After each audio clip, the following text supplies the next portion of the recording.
Chapter 9: Mental Pictures and Imagination. Everything is first worked out in the unseen before it is visible in the seen, in the ideal before it shows forth in the real, in the spiritual before it manifests in the material. Your subconscious mind is bringing you the matured fruits of your mental action, so let's get busy and build something worthy of the latent powers within you. Your imagination is a divine gift, for with mental images you may build any condition you desire. First comes the idea, then a mental picture of that idea. These are the thought seeds that the subconscious mind uses to grow our conditions and environment. All possessions depend on consciousness. Do you want a home? Then build it in your imagination. It must be in your mind before it will ever be anywhere else. Don't stop to count the cost. You are not limited as to material. You are drawing on the inexhaustible universal supply. Build your house. Fill in the details. Furnish it after your heart's desire. Every time a thought of lack tries to tell you you are a fool, say to yourself, I am rich beyond my fondest dreams. I have all the limitless substance of God to build with. There is nothing that my mind can conceive of that I cannot have. And right there, just remember that you built any undesirable condition that is manifesting in the same way, and by the same principle that you are building that home. Of course, you did not consciously ask for poor health or financial embarrassment or anything else that you do not want. But not knowing the importance of controlling your thoughts, you went along with no definite end in view, no goal, blown along by Dick, Tom, and Harry's opinions, letting your mind sop up any opinion or statement without asking yourself whether such opinions were based on real facts or not, until you find yourself with a lot of beliefs, impressions, and opinions that have no foundation whatsoever.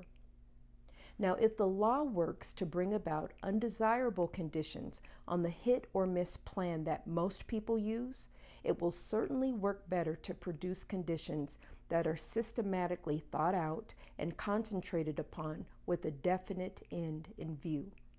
In fact, it will work much better to bring good conditions because good is in accord with principle, and every time the beautiful, joyous possibilities of realizing your ambitions seem too good to be true, just get the fact that mind or thought is the only creator, that thinking is the real, the true business of life, and that your results will be in exact accord, both in kind and quality, with your thoughts. Do not think that your supply or your ways and means must come to you through any special channel. To do this is to limit your avenues of supply.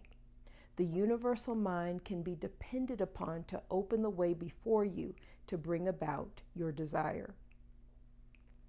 You cannot teach the Creator.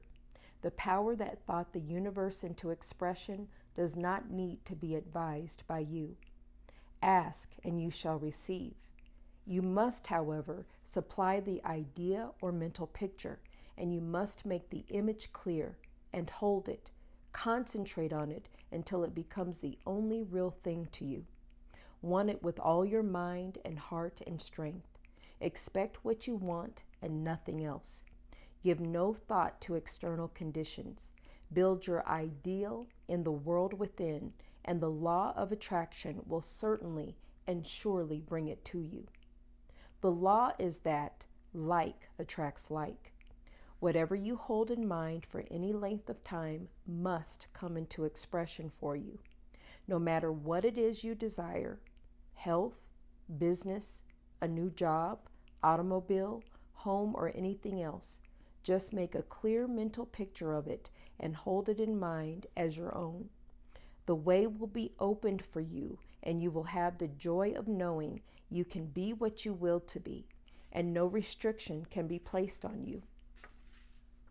For your subconscious mind has no pattern with which to mold your future except that furnished by your conscious mind. Everything that has ever been accomplished has been done by visualization. Every building was first in the architect's mind. Every picture painted was the brainchild of an artist. Every invention was first an idea in the inventor's mind. The law of cause and effect is absolute and undeviating. Thought precedes and determines every action and manifestation. So when we fix any goal and concentrate on that purpose, we may be sure of our results. That is the law, and it always has been the law, and is still the law.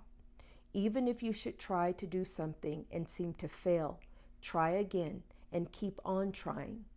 If a building or bridge falls, we do not think the law of gravity has failed. We know the building or bridge was not strong enough.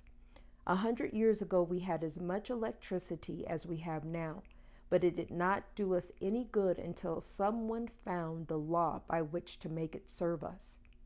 It will prove so with you when you have established the consciousness of your oneness with the universal mind and your power to use the law. Your needs will not even reach the stage of needs. You will find the way prepared before you realize the desire. Before they call, I will answer them, and while they are not yet speaking, I will hear. You must have a goal for which you are willing to strive.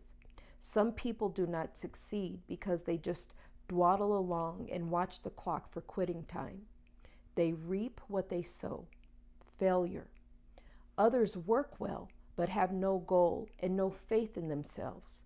They are timid and easily believe in calamity and consequently never get anywhere. Decide what you want and stick to it. If you were cutting a figure from a block of stone and changed your model every few days, all your efforts would be useless.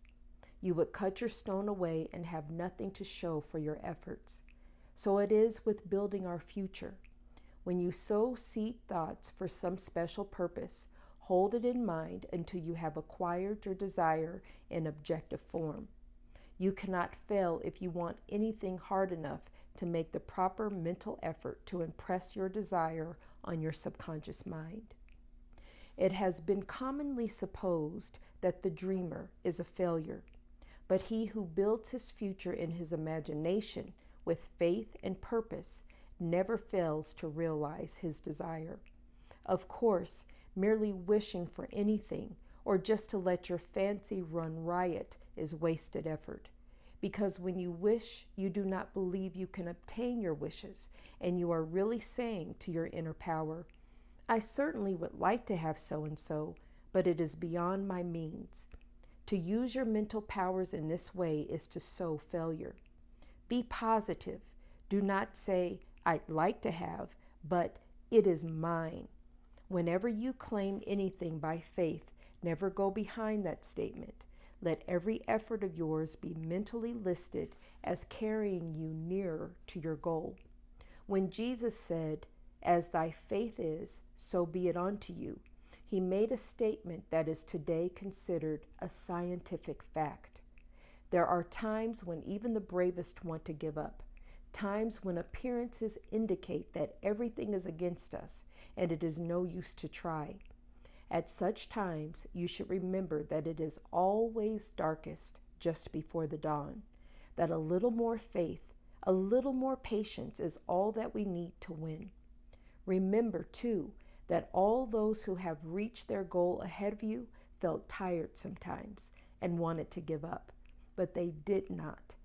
If they had, you would never have heard of them. Occasionally, we are like the little boy who went off to find the wishing gate. He was so intent on his purpose that he did not notice where he was going.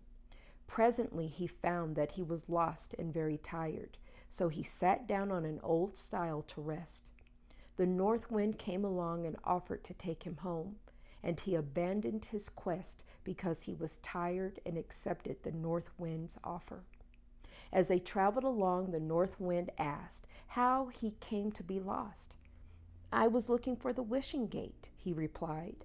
The wind laughed all the way to his home. When they reached his doorstep, the north wind said, "The next time you go out to search for anything, keep your wits about you. You were sitting at the wishing gate when I found you."